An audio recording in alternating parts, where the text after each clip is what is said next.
नमस्कार, स्टेट उत्तराखंड देख रहे हैं आप। मैं हूं आपके साथ सोहन सिंह। बुलेटिन में शुरुआत करेंगे मौसम के बदले बदले मिजाज की। दरअसल पहाड़ों पर मौसम का बदला बदला मिजाज देखने को मिल रहा है, जिसकी वजह से लोगों को गर्मी से राहत मिली है। मौसम ने करवट बदली है और झमाझम बरसात हो रही है। आपको बता दें कि बारिश के कारण जो नदियां हैं उनका जलस्तर भी बढ़ा है, लेकिन जो कच्चे रास्ते हैं वहां पर कीचड़ जमा हो गया है, जिसकी वजह से लोगों को खासी दिक्कतों का भी सामना करना पड़ रहा है। बात काशीपुर की करें तो काशीपुर में बारिश की वजह से जनजीवन जरूर अस्त व्यस्त हुआ है, लेकिन अच्छी बात यह है कि बारिश होने की वजह से जो तापमान है उसमें गिरावट आई है और जो कड़ाके की गर्मी पड़ रही थी, जो चिलचिलाती धूप थी, उससे लोगों को राहत मिल गई है।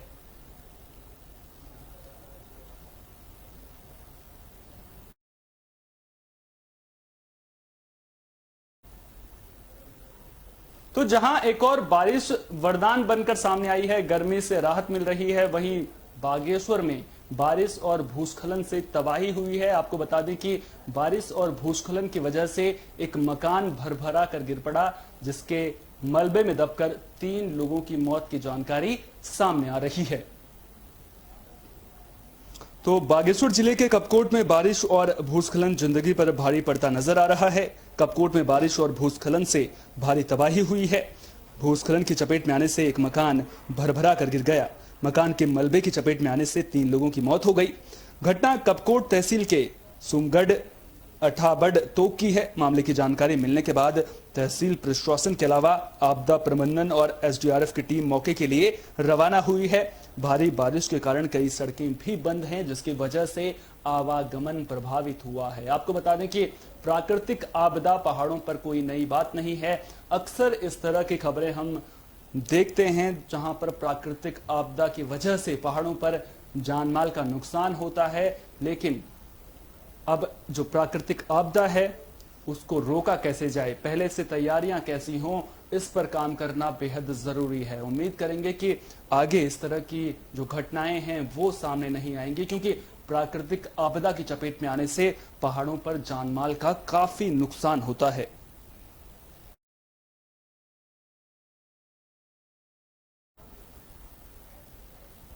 उत्तराखंड में ग्राम प्रधानों का हल्ला बोल लगातार जारी है। 12 सूत्रीय मांगों को लेकर ग्राम प्रधान संघ लगातार प्रदर्शन कर रहा है। 1 से 10 जुलाई तक तालेबंदी की गई और अब 12 जुलाई को ग्राम प्रधान संघ सीडीओ ऑफिस का घेराव करने की रणनीति बना रहा है। इसका चुनाव पर कितना असर पड़ता है ये देखना भी दिलचस्प रहेगा। तो ग्राम प्रधान संघ का हल्ला बोल लगातार जारी है। 12 सूत्रीय मांगों को लेकर धरना प्रदर्शन लगातार जारी है। 12 तारीख को सीडीओ कार्यालय में तालेबंदी की रणनीति भी है। अगर बात देहरादून के विकासनगर की करें तो यहां पर भी प्रधान संघ का प्रदर्शन देखने को मिला है। ग्राम प्रधान तबस्सुम इमरान खान ने कहा कि अगर हमारी मांगे नहीं मानी गई तो आगे उग्र प्रदर्शन किया जाएगा। प्रदेश में हमारा जो है 10 दिन 1 जुलाई से चल रहा है।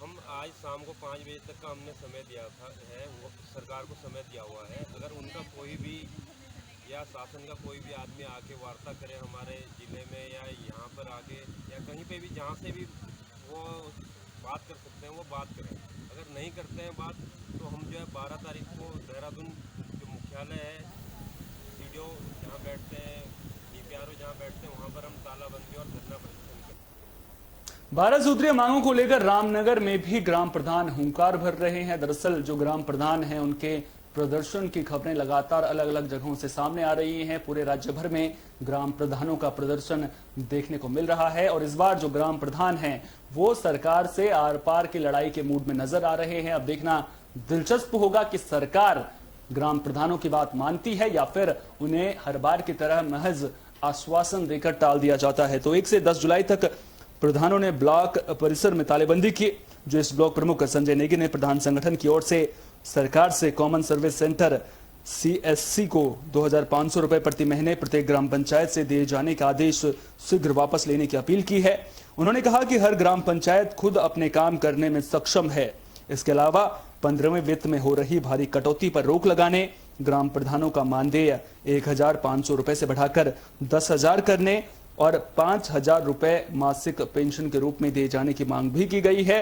और ग्राम पंचायतों के जो निर्माण कार्य होते हैं उनमें तेजी के लिए जेई और कंप्यूटर ऑपरेटर की नियुक्ति जल्द करने की भी मांग की गई है। तो क्या सरकार ग्राम प्रधानों की इन मांगों को मानेगी, ये अपने आप में बड़ा सवाल है, क्योंकि अब चुनाव नजदीक हैं, अगले साल चुनाव होने हैं। ऐसे में सरकार पर दबाव बनाने की जो ग्राम प्रधान संघ है वो पूरी कोशिश भी कर रहा है। और केवल इसी सरकार की बात नहीं है, इससे पहले भी जो सरकार थी उसके सामने भी ग्राम प्रधान संघ ने इस तरह की मांगे रखी थी, लेकिन अभी तक जो मांगे हैं वो नहीं मानी गई हैं।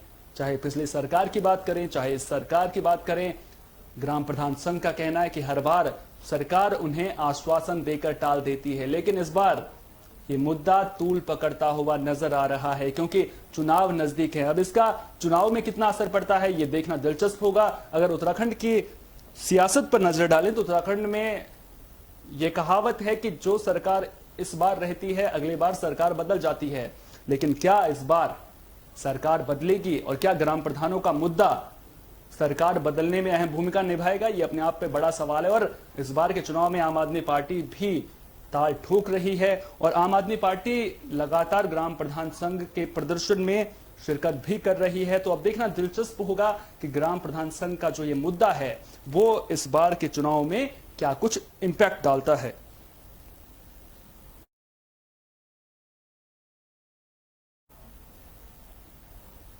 श्रीनगर गढ़वाल के संयुक्त अस्पताल में आज हंगामा देखने को मिला है। दरअसल आशा कार्यकर्ताओं ने अस्पताल प्रबंधन पर गंभीर आरोप लगाए हैं।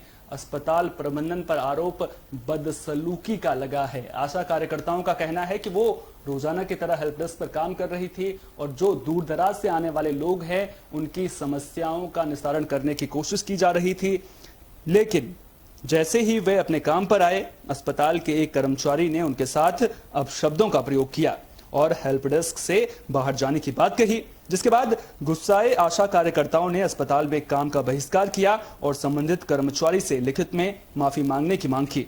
आशा कार्यकर्ताओं ने कहा कि अगर कर्मचारी ने लिखित माफी नहीं मांगी तो वे आंदोलन करेंगे। अस्पताल प्रबंधन ने मामले को लेकर चुप्पी साध ली है। वहीं अब इस पूरे मामले पर भी सियासत होती हुई नजर आ रही है। आम आदमी पार्टी ने कहा है कि अगर कार्रवाई नहीं होती है तो वे प्रदर्शन करेंगे। तो खबर श्रीनगर के संयुक्त अस्पताल से सामने आ रही है, जहां पर आशा कार्यकर्ताओं का प्रदर्शन देखने को मिला है। आरोप अस्पताल प्रबंधन पर बदसलूकी का लगा है। श्रीनगर के संयुक्त अस्पताल में जो आशा कर्ती के साथ बाबू भानु प्रताप ने जो दुर्व्यवहार किया वो ठीक नहीं है। और ये आशा कार्यकर्ती जो वो है, ये जिन्होंने कोरोना काल में घर घर जाकर लोगों को दवाइयाँ भी बांटी। जिस वक्त हम लोग घरों में छुपे हुए थे उस वक्त ये बहनें घर घर जाकर पूरी सेवा कर रही थी अपने बच्चों को न देखकर। और मैं निवेदन करता हूँ सीएमओ साहब से कि बाबू के खिलाफ उचित कार्रवाई की जाए। आम आदमी पार्टी इसका बहुत विरोध करती है। कल अचानक 12 बजे के आसपास वहाँ से आशा हेल्प डेस्क की ओर गया, जहाँ पर कि संयुक्त अस्पताल के बाबूजी द्वारा आशा कार्यकर्तियों के साथ अभद्र व्यवहार किया जा रहा था। अचानक से मेरा वहाँ पर पहुँचना, जो कि एक सैनिटाइजर को लेते हुए कह रहे थे कि यदि आप इस सैनिटाइजर की देखभाल नहीं करोगे तो मैं आपका हेल्प डेस्क उठा के बाहर रख दूंगा, उठा के पुराने अस्पताल भेज दूंगा, नीचे वाली बिल्डिंग में बिठा दूंगा। बाबू भानु प्रताप जी हमारे पास आए और हमसे बदतमीजी करने लगे कि आप लोग यहाँ पर क्यों बैठे हुए हैं। जब हमने उनसे कहा कि हम यहाँ पर हेल्प डेस्क में बैठे हुए हैं तो उन्होंने कहा कि जब आप लोग यहाँ पर बैठे हुए हो तो आप लोग सैनिटाइजर मशीन की देखरेख क्यों नहीं कर रहे हो। तो हमने कहा कि हम तो अपना काम कर रहे हैं, यहाँ पर हेल्प डेस्क में बैठे हुए हैं। तो उन्होंने कहा कि अगर आप लोगों ने सैनिटाइजर मशीन की देखरेख नहीं की तो हम आप लोगों का हेल्प डेस्क बाहर फेंक। काशीपुर में भूमाफिया बेखौफ नजर आ रहे हैं। आरोप लग रहे हैं कि भूमाफिया एक ही जमीन की कई बार रजिस्ट्री कर रहे हैं और जो भोले भाले मासूम लोग हैं उन्हें ठगा जा रहा है। मामले को लेकर प्रशासनिक कार्यशैली पर भी सवाल खड़े हो रहे हैं। आरोप यहां तक भी लग रहा है कि भूमाफिया ने सरकारी जमीन को बेच दिया है, लेकिन प्रशासन ने कार्रवाई के नाम पर महज नोटिस दिया है। तो काशीपुर में भूमाफिया बेखौफ नजर आ रहे हैं। आरोप लग रहे हैं कि ये भूमाफिया एक ही जमीन की कई बार रजिस्ट्री कर लोगों को गुमराह कर रहे हैं। ना ही इन्हें नियमों की परवाह है और ना ही अधिकारियों का डर। बेखौफ भूमाफिया लोगों को लाखों का चूना लगा रहे हैं। मामले को लेकर प्रशासनिक कार्यशैली भी सवालों के घेरे में है। आरोप है कि अवैध रूप से बनाई जा रही कॉलोनियों पर प्रशासन का कोई अंकुश नहीं है। भूमाफिया ना रेरा के नियम मान रहे हैं और ना ही विकास प्राधिकरण के मानकों को ध्यान में रख रहे हैं और तहसील प्रशासन की इजाजत के बिना ही अवैध कॉलोनियां बनाई जा रही हैं। आरोप यहां तक लग रहे हैं कि भूमाफिया ने सरकारी जमीन तक को बेच दिया है और प्रशासन कार्रवाई के नाम पर सिर्फ नोटिस भेज रहा है और जांच के नाम पर जो फाइलें हैं वो सरकारी दफ्तरों में धूल फांक रही हैं। मामले को लेकर जब एसडीएम से बात की गई तो उन्होंने कहा कि मामले की जांच करेंगे और शिकायत मिलने पर कार्रवाई भी की जाएगी। लेकिन बड़ा सवाल यहां पर यह उठता है कि आखिर कार्रवाई कब होगी, आखिर भूमाफिया पर लगाम कब लगेगी, क्योंकि भूमाफिया पर लगाम लगना बेहद जरूरी है। जब तक भूमाफिया पर लगाम नहीं लगेगी तब तक प्रशासनिक कार्यशैली पर सवाल खड़े होंगे और ऐसे ही अगर कार्रवाई नहीं होगी तो जो भूमाफिया हैं उनके हौसले आने वाले दिनों में और भी बुलंद होंगे। इसलिए कार्रवाई होना बेहद जरूरी है। ऐसा नहीं है कि प्रशासन इस और काम नहीं कर रहा है। एसडीएम ने स्पेशल टास्क फोर्स भी बनाई है ताकि जो भूमाफिया हैं उन पर अंकुश लगाया जा सके। लेकिन अब स्पेशल टास्क फोर्स किस तरह की रणनीति बनाती है, किस तरह से जो धरातल की अगर मैं बात करूं, धरातल पर किस तरह से अमली जामा पहनाया जाता है ताकि भूमाफिया पर अंकुश लग सके, ये देखना अपने आप में दिलचस्प होगा।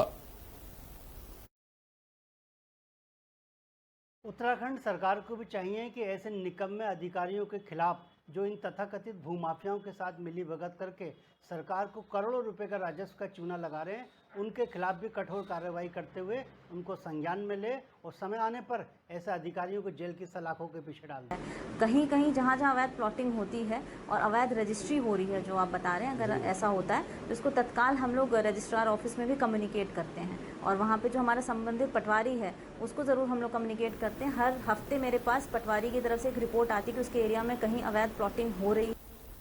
जोशीमठ में मजदूरों का प्रदर्शन देखने को मिला है। मजदूर इसलिए प्रदर्शन कर रहे हैं क्योंकि उन्हें सैलरी नहीं मिली है। दरअसल मजदूरों का कहना है कि उन्हें पिछले 5 महीनों से सैलरी नहीं मिली है। इसके अलावा जो प्रबंधन है उस पर मजदूरों को बिना जानकारी के नौकरी से निकालने का भी आरोप लग रहा है। अब देखना दिलचस्प होगा कि पुलिस इस पूरे मामले पर कब तक क्या कुछ कार्रवाई करती है। तो जोशीमठ में मजदूरों का प्रदर्शन देखने को मिला है। दरअसल मजदूर इसलिए प्रदर्शन कर रहे हैं क्योंकि उन्हें 5 महीने से वेतन नहीं मिला है, जिसके बाद ये मजदूर कंपनी के खिलाफ नारेबाजी करते हुए नजर आ रहे हैं। बता दें कि ये मजदूर 520 मेगावाट एनटीपीसी जल विद्युत परियोजना की कार्यकारी संस्था हिंदुस्तान कंस्ट्रक्शन में काम करते हैं। मजदूरों का कहना है कि इन्हें 5 महीने से सैलरी नहीं मिली है, जिसके बाद मजदूरों ने कंपनी गेट पर एनटीपीसी और कार्यदायी संस्था एचसीसी के खिलाफ जमकर नारेबाजी की और धरना भी दिया। मजदूरों का कहना है कि 7 फरवरी को आई आपदा के बाद कंपनी ने मजदूरों को सैलरी नहीं दी है, जिसके कारण मजदूर भूखमरी की कगार पर हैं। मजदूरों ने कंपनी प्रबंधन पर आरोप लगाया है कि उन्हें बिना जानकारी दिए नौकरी से भी निकाला जा रहा है। तो मजदूरों ने जिस तरह से अपनी आवाज उठाई है उसके बाद तो यही लग रहा है कि मजदूरों पर दोहरी मार पड़ रही है। फरवरी के बाद से एक तो सैलरी नहीं मिली है, उसके अलावा बिना जानकारी के नौकरी से निकाला जा रहा है। तो अब ऐसे में जब कोरोना काल भी चल रहा है तो मजदूरों के सामने परिवार के भरण पोषण का संकट खड़ा हो गया है। ऐसे में देखना दिलचस्प होगा कि जो पुलिस प्रशासन है वो इस मामले पर क्या कुछ कार्रवाई करता है। और सबसे बड़ा सवाल ये कि आखिर मजदूरों को सैलरी कब तक मिल पाती है, और अगर उन्हें सैलरी नहीं मिली है तो उसके पीछे क्या कुछ वजहें हैं, उनको खंगालना भी बेहद जरूरी है।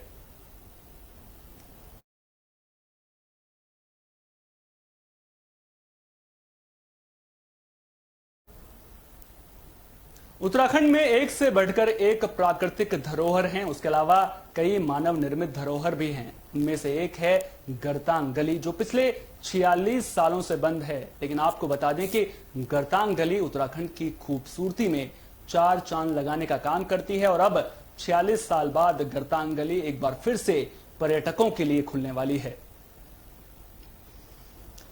गरतांग गली खुद में ही कारीगरी का एक नायाब नमूना है, क्योंकि इसके ठीक नीचे 300 मीटर गहरी खाई है, जबकि नीचे जाड़ गंगा नदी भी बहती है। पहाड़ों पर बनाया गया ये पुराना मार्ग आज भी लोगों के लिए रोमांच और हैरानी का सबब बना हुआ है।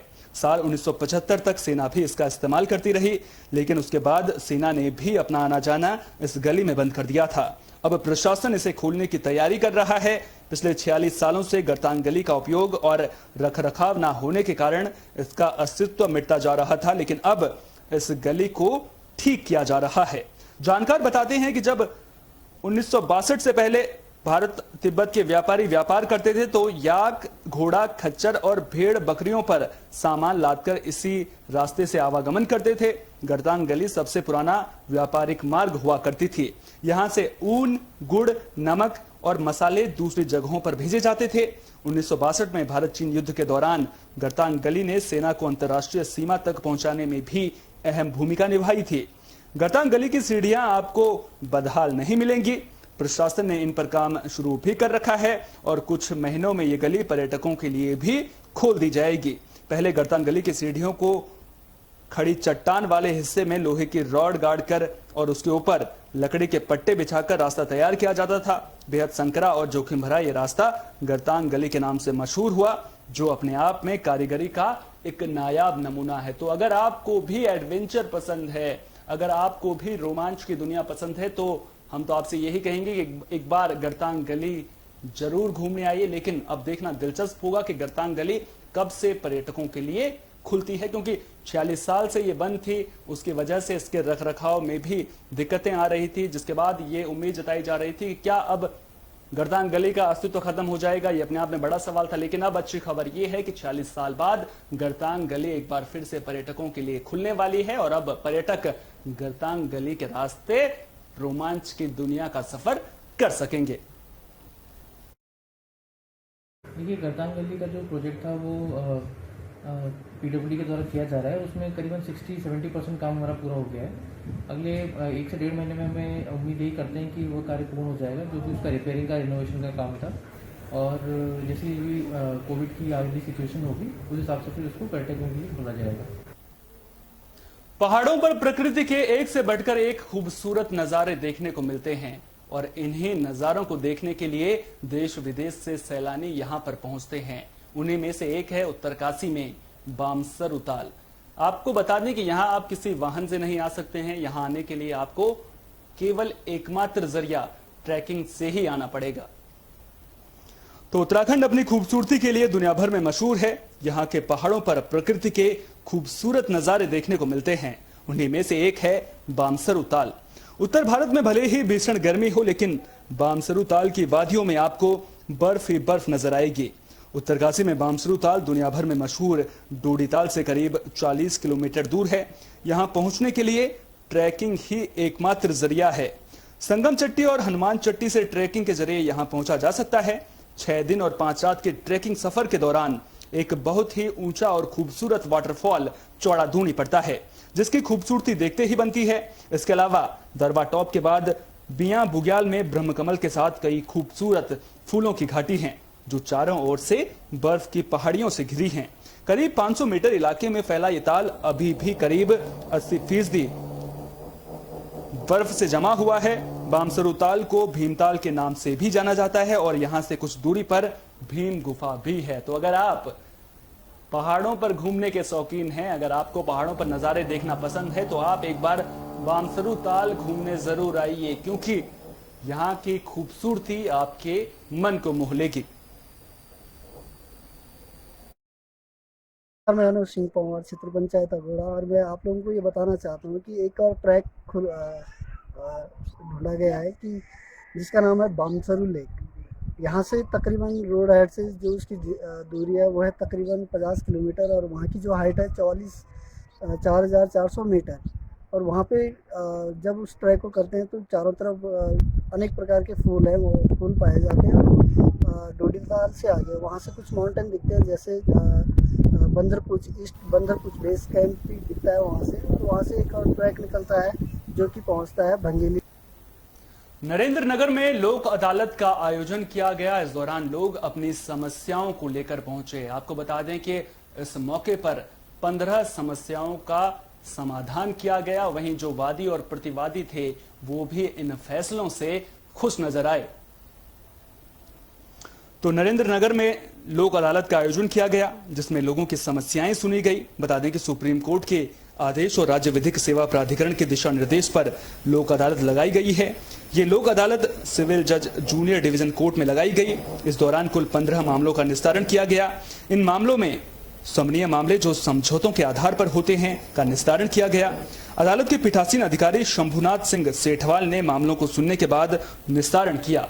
तो आपको बता दें कि समय समय पर लोगों की समस्याओं को सुनने के लिए लोक अदालतें भी लगाई जाती हैं, क्योंकि कई बार जो कोर्ट होती हैं उनमें केसेस बहुत ज़्यादा पेंडिंग होते हैं। तो इसलिए जो छोटी मोटी समस्याएं हैं उनका समाधान लोक अदालतों में किया जाता है। इसी कड़ी में नरेंद्र नगर में भी लोक अदालत लगाई गई थी, जहां पर छोटी मोटी 15 समस्याओं का निस्तारण किया गया है।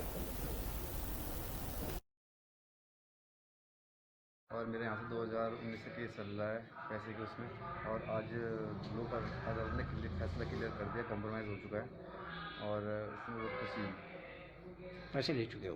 पैसे ले चुके। राष्ट्रीय लोक अदालत का आयोजन नरेंद्र जिले की नरेंद्र तहसील में कराया जा रहा है। यह लोक अदालत आज राष्ट्रीय लोक अदालत के कहने पे कराई जा रही है। इसमें हाई कोर्ट के भी दिशा निर्देशानुसार लोक अदालत कराई जा रही है। इस लोक अदालत में आज नरेंद्र नगर में जो समन्वय मामले होते हैं, जैसे दो पक्षकार जिसमें आपस में मिल बैठ के मुकदमे तय कर सकते हैं, उन मुकदमों को आज रखा गया है। अब तक 4-5 मुकदमे निपट चुके हैं और शाम के 5 बजे तक लोक अदालत चलेगी। धारचूला से सड़क हादसे की खबर सामने आई है। आपको बता दें कि इस सड़क हादसे में बिजली विभाग का एक कर्मचारी घायल हो गया है। जानकारी के मुताबिक जो बिजली विभाग का कर्मचारी है वो अपने बच्चे के साथ बाजार से घर की ओर जा रहा था। इसी दौरान एक बाइक पर 3 युवक सवार होकर आए और उन्होंने जो बिजली कर्मचारी है उसकी बाइक में टक्कर मार दी, जिससे जो बिजली कर्मचारी है वो गंभीर रूप से घायल हुआ है।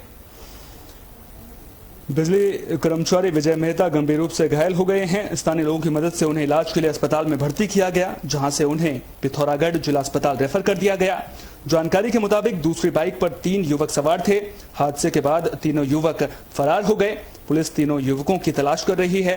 इस घटना के बाद बिजली विभाग के कर्मचारियों में आक्रोश देखने को मिल रहा है।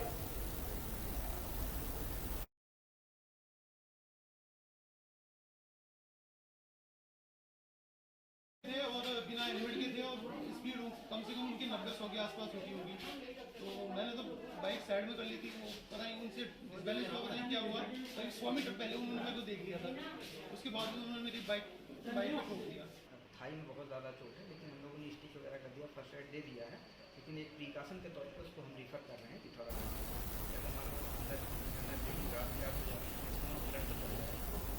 इस बुलेटिन में इतना ही। दीजिए इजाजत। नमस्कार।